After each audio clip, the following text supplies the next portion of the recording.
Et voici le gendarme connecté. Tout avait commencé le 31 décembre 1985, ça date déjà, avec l'interconnexion entre toutes les gendarmeries. Ce jour-là, une carte de vœux électronique était arrivée dans toutes les gendarmeries. Depuis, le numérique a fait des progrès et s'est introduit dans tous les foyers.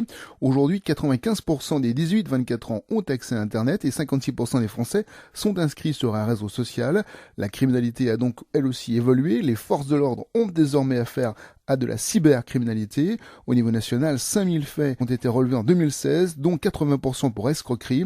La Bourgogne-Franche-Comté expérimente depuis 2016 Néogende, qui permet d'accélérer le travail des forces de l'ordre. Hugo Sastre.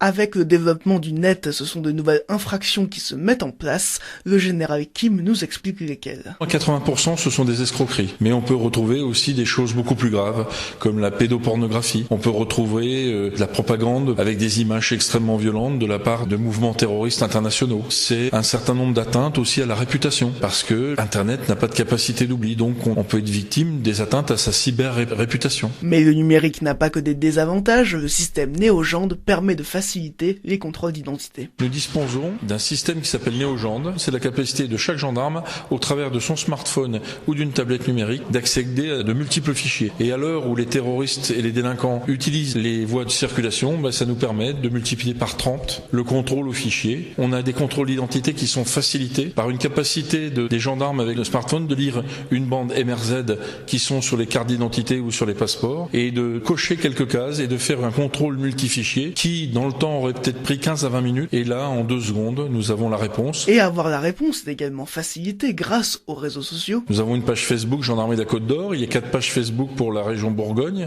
pour les différents groupements. Quand nous avons une disparition inquiétante de personnes, nous faisons une diffusion par notre page Facebook. Et en fait, ce qui fait la force de Facebook, c'est aussi sa viralité. Donc ça nous permet de recueillir des témoignages de gens qui font un petit contrôle et puis voient apparaître cette disparition. Et ils nous répondent en disant, la personne que vous recherchez, je l'ai aperçue à telle heure, à tel endroit. Et afin de sensibiliser les enfants, la gendarmerie a mis en place un permis Internet pour les guider dans leur utilisation.